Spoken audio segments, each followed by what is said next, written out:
Weekend Warriors Home Improvement Show, built by PARR Lumber. When it comes to big or small projects around the home, Tony and Corey have got the know-how and the answers to make your life just a bit easier. Here they are, your Weekend Warriors, Tony and Corey.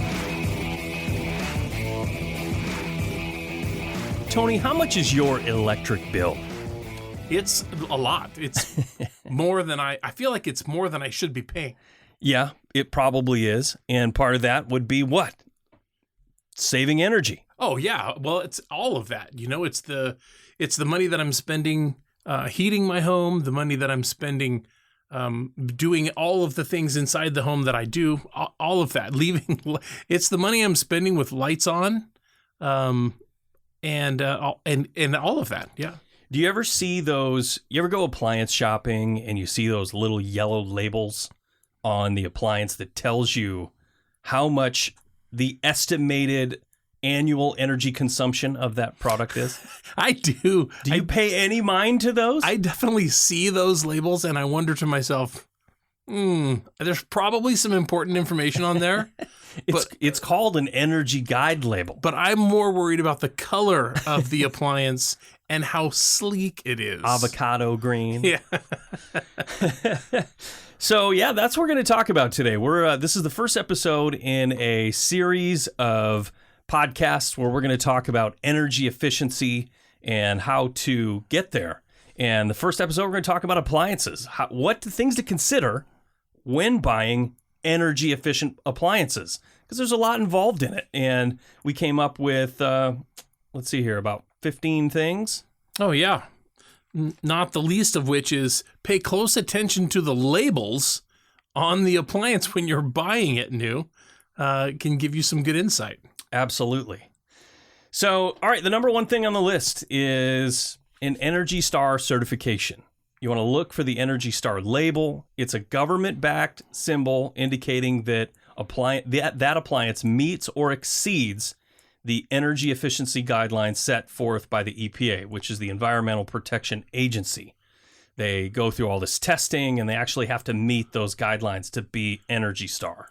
So if you have an Energy Star appliance, it's going to use the least amount of electricity as possible to cool your food. It's probably going to have more insulation in it. At the time that it was manufactured. Well, absolutely. Yeah, and so things get better. Technology gets better. I mean, it is notable. If it was Energy Star when you bought it 20 years ago, it was probably really efficient 20 years ago.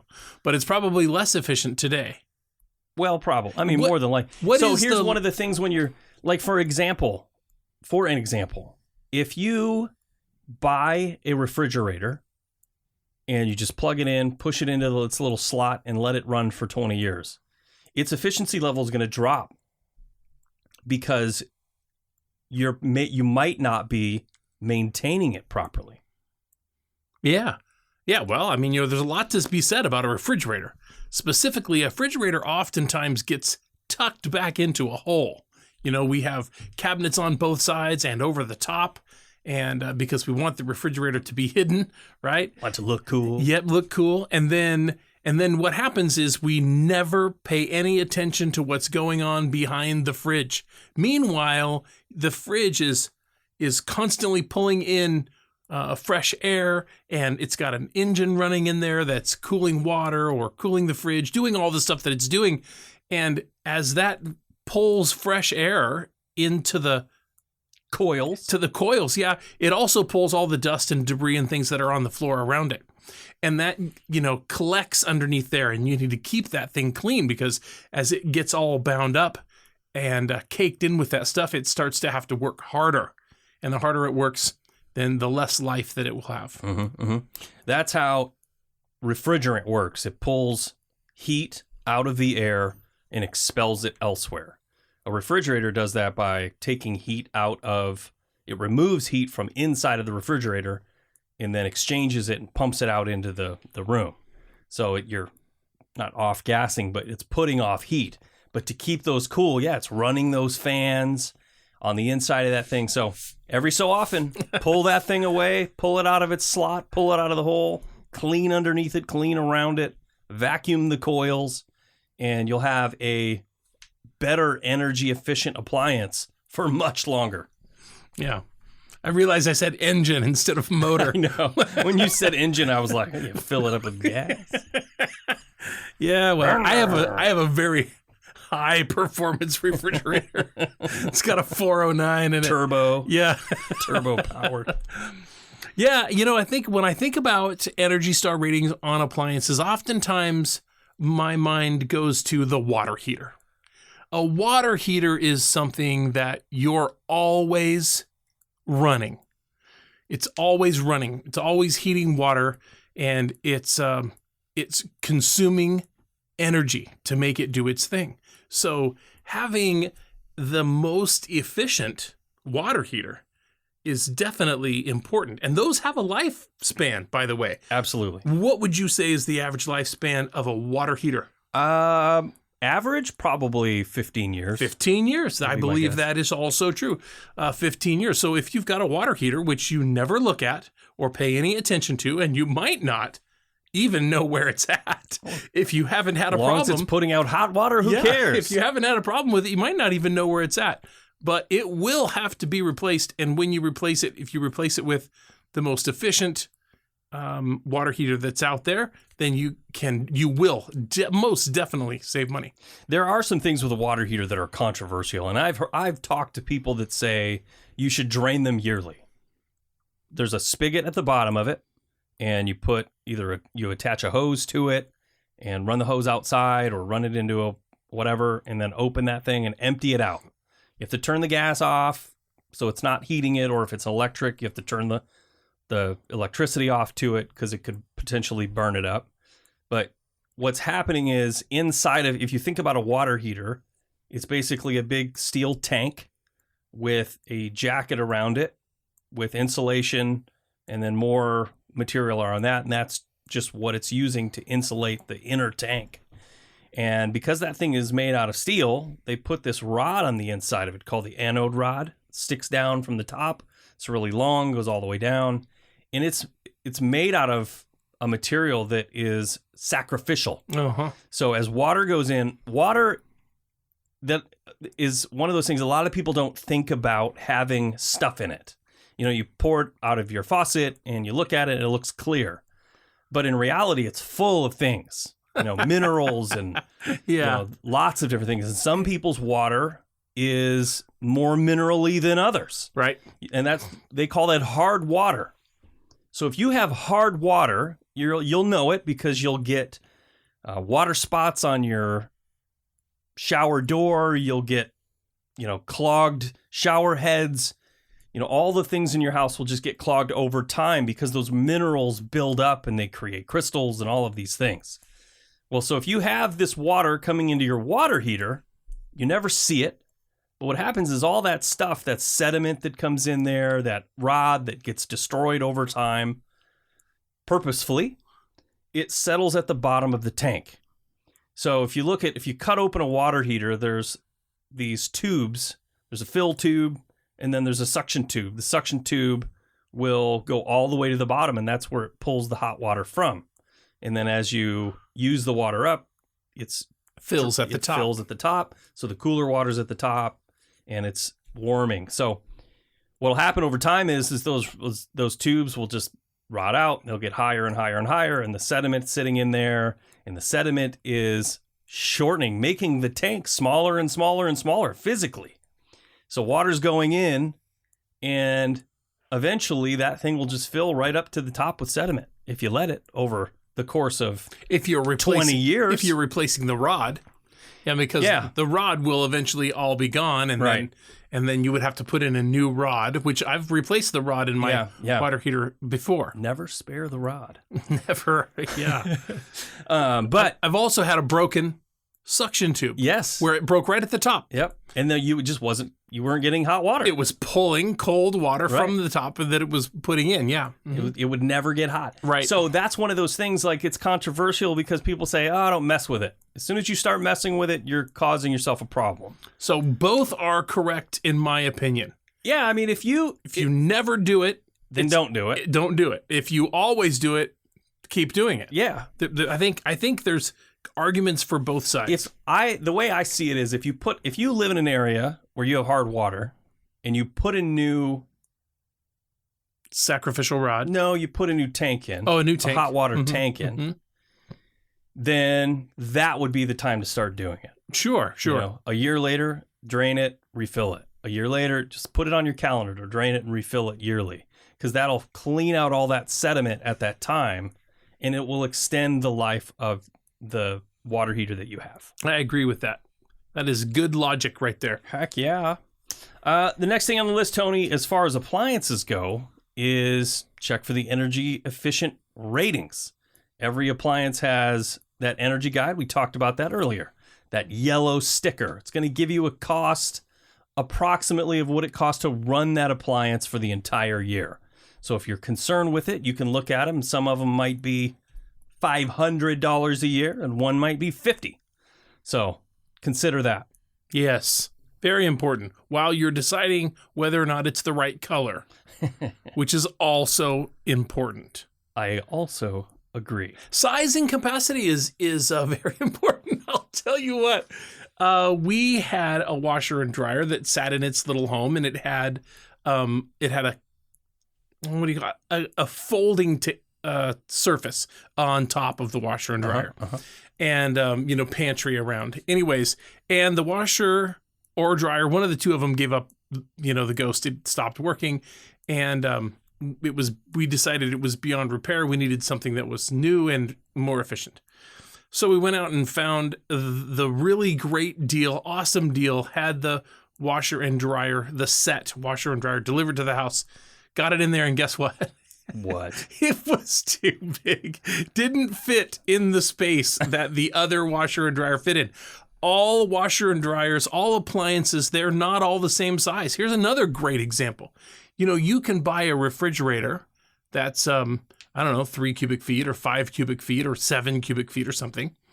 And you can get one that is, 32 inches deep or 33 inches deep, or you can get one that's 25 inches deep, one that's 36 inches wide or 32 inches wide. They make all different sizes of appliances, and you need to know that the size and capacity that you're buying will also fit in the space where you plan to have it. And then don't just buy a refrigerator that looks cool. You need to make sure that it's going to hold all of the stuff that you need it to hold. Yeah. Well, and when it comes to energy efficiency, you want to consider the size of the appliance that you're buying for your family. If you have a family of 1 or 2, do you need the gigantic 50 square foot 50 cubic Viking, foot. yeah, this ginormous triple door, quadruple door refrigerator? I mean, maybe you do, but maybe you don't. So that's all. That's the thing, is just consider the size and the capacity for what you need. If you're really trying to save energy, that's important. Next one on the list is look at advanced features. Some appliances, including, for instance, front load washing machines. You look at the old school top load washing machines with, they fill up with water and then they just agitate. Well, front load washing machines use a fraction of the water and they use a fraction of the laundry detergent. They're just much more energy efficient. And the same with the dryer. Some dryers have evaporators, dual evaporators that could potentially be, the refrigerator might have dual evaporators that might be more energy efficient. So there's different things to look at when you're looking at features on your appliances that make them more efficient. Yeah, that makes really good sense. I know that there are those appliances that work with water, like the dishwasher, the washing machine. Yes. They oftentimes will have a water sense rating as well. And so if you look for that on those appliances to make sure that they're doing what you want them to do, but with the least amount of required water as possible. Mm-hmm, mm-hmm. And the least amount of electricity.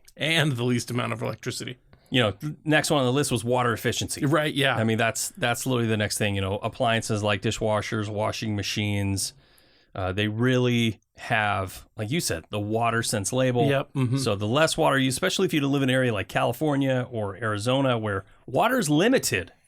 So you don't want to be washing your dishes with 50 gallons a day. I bought a Bosch dishwasher, and I think that's like, I don't even know. It's such a small amount of water that it uses. Yeah. It recycles it in there. It's crazy. Yeah, it's quiet too. Super quiet. It's a good one. Okay, what about smart technology? Some appliances come with smart technology that allows you to control and monitor the usage of the energy remotely. Yes. This is something that you love. I do love You it. love being able to run your entire home from your cell phone. Yeah, I do. I'll be honest. I really like the smart. My refrigerator hooks up to my phone.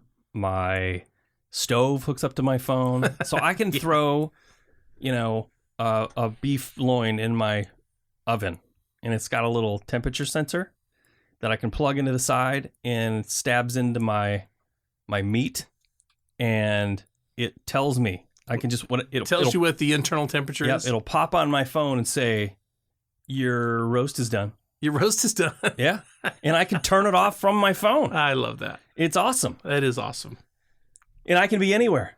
I could, I'd say, "Oh, I got to go to the grocery store," and while I'm gone, it could pop up and say, "Hey, your stuff is done," and I can turn it off from Safeway. It's awesome. Yeah, that is cool. And that's a good way to save energy, and from burning your food. How about the life cycle cost? This is one of those things that I think a lot of people forget about. They get all caught up with having the newest, brand newest technology stuff versus, if you really want to, you think about the most energy used, it's going to go into manufacture a new one and to get rid of the old one. Right. So you're going to be spending a lot of money, and you're going to be using a ton of energy to create that brand new appliance.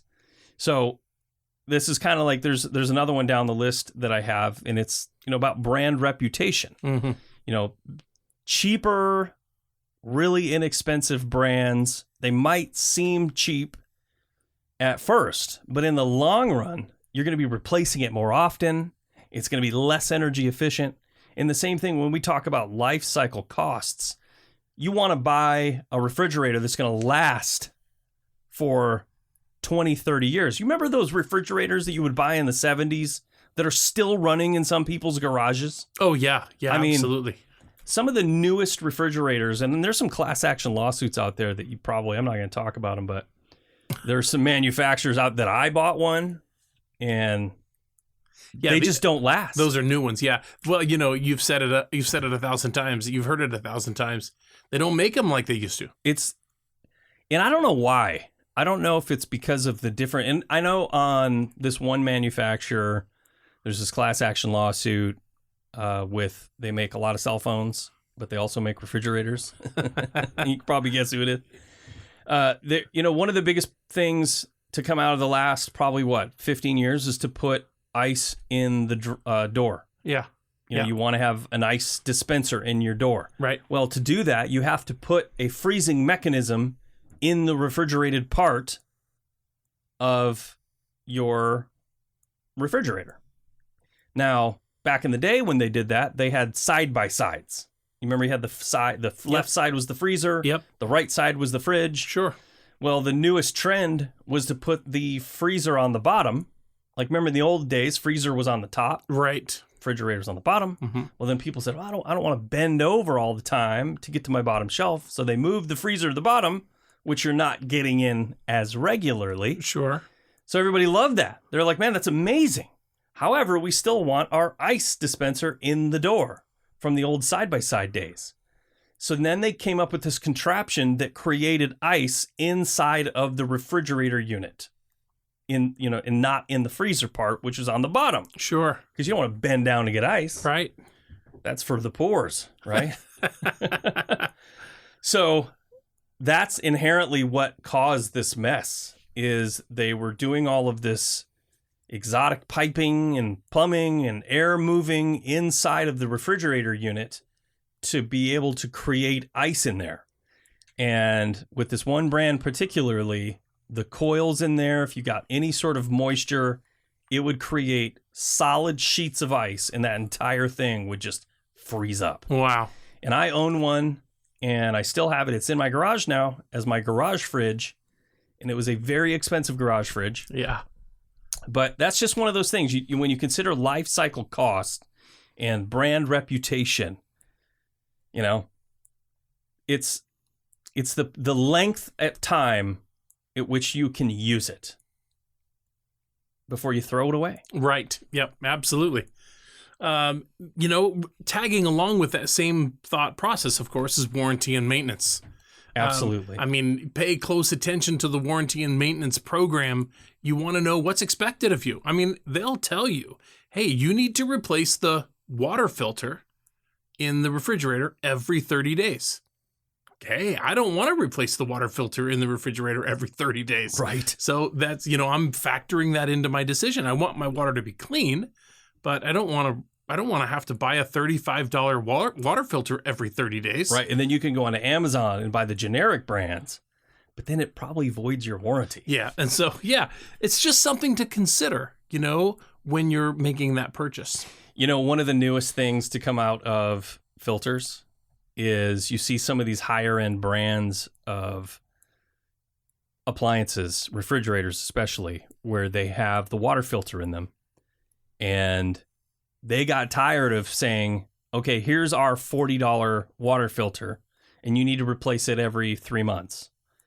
And then somebody goes on Amazon and they buy the same exact thing for $10. Right. So this high-end manufacturer's like, oh, no, we can't have that.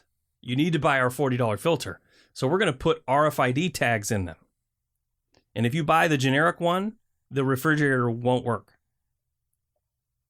Crazy. How crazy is that? That is, that's some genius. For a water filter. Yeah. It's kind of like the old printer ink thing. Yeah. It's challenging out there, right? It's rough. Everybody wants everybody to buy their own stuff. And everybody else wants to make something that's almost as good, but a lot cheaper. We're living in a subscription-based society. That's for real. Next one on the list is if you're considering buying some energy efficiency appliances, look for rebates and incentives. A lot of times there's tax credits involved. If you do have one of those old school refrigerators, you can check your local. Sometimes there's state incentives, some federal incentives that you can go out and get energy efficient appliances that can offset some of that high initial cost. And, really, it's one of those things, if you're trying to reduce your carbon footprint, does it just make sense to go trash all your old appliances? And I would say you have to consider it. You have to look at what is the energy consumption of your old one. And there are actually ways to figure that out. You can get devices that hook up to your electrical system in your home that will tell you how much electricity each thing is using. That's some valuable information right there. It's pretty incredible. They have a thing that plugs into that hooks up to your box, your breaker box. Okay. And you just put it in there, and somehow it reads the waves, the sine waves of each appliance that's drawing electricity, and it identifies it by its sine wave and will tell you, and you can open an app on your phone and it will tell you exactly how much each device is using. Wow. That would be a very quick way to determine which appliances need to be replaced. Absolutely. Yeah, and that's one of those things, that costs a bit of money to get that system installed, but it's pretty cool because there is something called phantom. What do they call it? Phantom power? Or I'm thinking of something else. Where these devices that you have that are plugged in all the time. Oh, right. Yeah. What do they call that? There's a name for that. I don't know what they call it, but I know exactly what you're talking about. Phantom power is the microphone thing. But there's this, they call it something, and it just leaches power all the time. Yeah. You could have your microwave plugged in, and it's doing some process in there that's drawing however many amps every single day, and you're never even using it. Yeah, we've talked about this a lot of times in the past. If you were really up against it, and you really needed to lower your power bill, you really needed to find a place to save some money, you could spend a few extra minutes in the morning unplugging appliances that you're not using. Yeah. We plug them in and we forget them. And, you walk into a room and there's a light on in the room. Where's that light coming from? The TV, the DVR, the record player. I mean, you name it, right? You got Record player. You got 15. What are you, 100? You got 15 devices in there, and they're all plugged in. And a lot of times they'll just be using a little bit. Yeah. A little bit to do something. It adds up. It is. It definitely adds up. Hey, this is one brand reputation, right?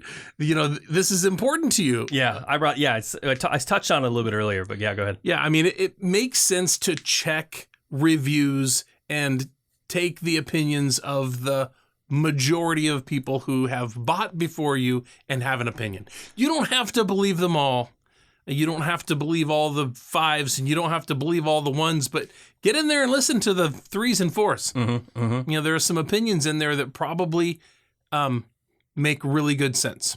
Yeah, whenever and this is my personal, like how I go and read reviews, I buy a lot of stuff online, and usually what I'll do is I'll read the top 4 or 5 positive reviews, right?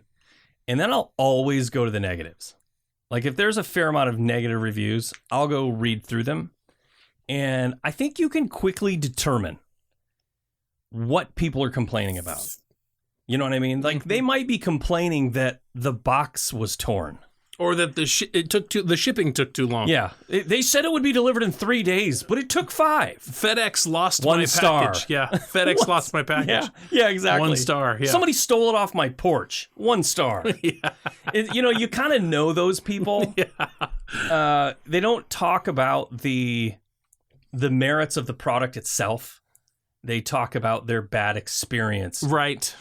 Getting the product. Yeah. So I actually find a lot of useful information in the negative reviews. You can go there and you can look for legitimate negative reviews like, man, I had this thing and after a month it stopped working and then it was intermittent and it burned my house down.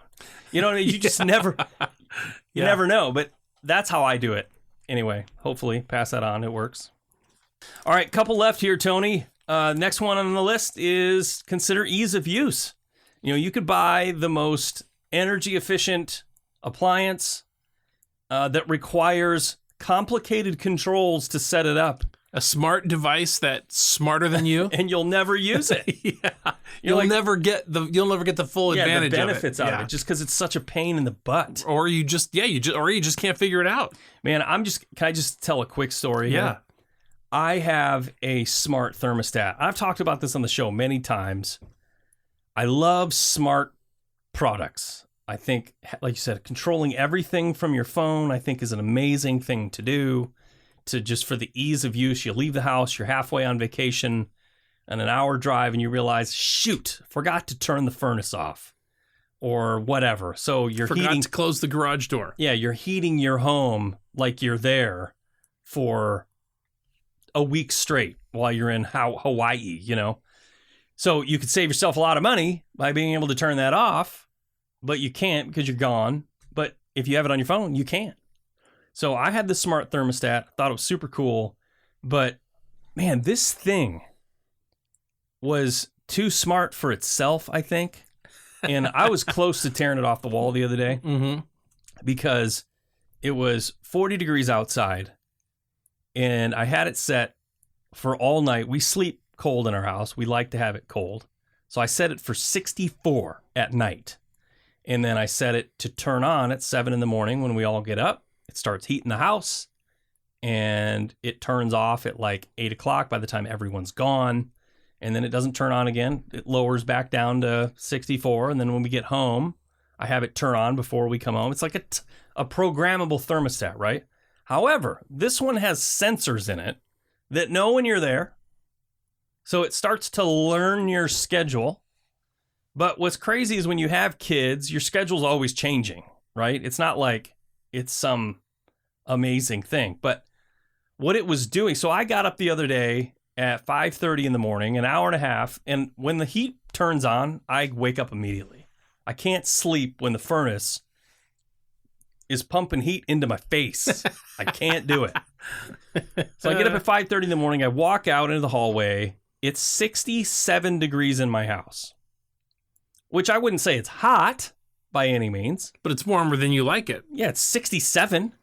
And on top of that, the heat is pumping. The furnace is pumping heat. And I said, what is going on with this? So I start messing with the settings, and it's set, my thermostat is set to heat, obviously, because it's 40 degrees outside. It's cold. So I'm like, well, maybe if I put it on auto. So I switch it to auto, and guess what happened? It stopped heating. No. Well, yes. It immediately stopped heating and then turned on my AC unit. 40 degrees outside? 40 degrees outside. Turned on the AC? I could hear the AC kick on because it's right outside the window. Are you kidding me? What in the world? Why would my AC unit kick on? So here's me at 5:30 in the morning on Google searching WTH. Why is my smart thermostat so stupid? Right. And a lot of people vehemently, defend them. And some people absolutely hate them. And the thing about it is there's settings. And I think it really depends on the type of system that you have in your home. If you had a super high efficient heating and cooling HVAC system, maybe that would work. Or if you had, say, a heat pump where it's in the same unit, then maybe switching from hot to cold to keep it somewhere in the middle isn't such a bad idea. But my system is very basic. My house is built in the 70s, and it just doesn't work that way. I have an AC unit out the back that's connected to it, but it's out the back, and then the furnace. So what it was doing, it was smart enough to know how long it takes to heat my house from 64 to 70. That's what it was doing. So there's this setting in there that I went in and I turned off that said preheat. Basically, it's smart heating my home to by the time I wake up, it's 70. Interesting. Yeah. I see that. I see. Which I don't like. Right. I didn't like it. It is smart. Smart. But not how I wanted it to work. Not working for you. Yeah. We just needed to pump heat while we're, getting ready. Right, sure. And then turn off. Yeah. And then see you in the afternoon. But the AC thing was also another setting in there that uses some deal to cool your house. I don't know. So keep that in mind. Yeah. If you're searching for one of these things. I saw that we talked earlier about size and capacity. This is size and placement. And of course it says, ensure the appliance fits into the designed place in your home, which is funny because my washer and dryer, and I'll tell you what, very common with a refrigerator. Refrigerators a lot of times are taller than other refrigerators. Yep. Some of them are deeper than others or shallower. The width and the height and the depth of a refrigerator is all over the place. It is weird why there's so many different dimensions for that. Yeah. And then they have the counter depth. Right. So you get the extra deep ones and the counter depth. Yes, I have a counter depth fridge at my house. Yeah. It is 25 inches deep because my kitchen's kind of small. Yeah. And I wanted to maximize the space in my kitchen, and having a smaller fridge was a way to do that. Here's the interesting thing about counter depth refrigerators. They're smaller. Cubic footage wise, they're smaller. But they're more expensive. It's true. I don't understand. Well, it's a supply and demand thing. It's a racket. Yeah, it's a racket. They know that there are people out there that have to go with a counter depth because they just don't have the room for a bigger fridge. Yeah, and they designed their kitchen that way. Yeah, and so they charge a little more for it. I see the logic in that. I'm just glad that they have one available because I needed one in my kitchen. Nice. Well, right on, man. Yeah, I mean, that's really it. Yeah, we're going to spend the next few weeks talking about energy efficiency in all different areas of the home. You'll hear us talking about how to keep hot and cold air from passing in around windows and doors, and more efficient ways to do all of the things that you do around the home. Yeah, we got a ton of different things. Are you all right? Yeah. Tune in next time. We'll have something new for you. I think we're about to be talking about insulating and air sealing next week. But Perfect. Make sure you go out and check out our YouTube channel. It's youtube.com/WW Home Show. Make sure you go to the PARR channel too, PARR.com/ or youtube.com/PARR, PARR. And we're going to be putting a ton of videos on there as well. Yeah, I'm not sure. That YouTube channel could also be youtube.com/@PARR Lumber. I noticed that there may be more than one PARR YouTube channel, and we'll get that squared away for sure. Well, just search PARR Lumber. It'll come right up. It'll come right up. All right, well, thanks for listening. We'll catch you next time. All right, have a great week.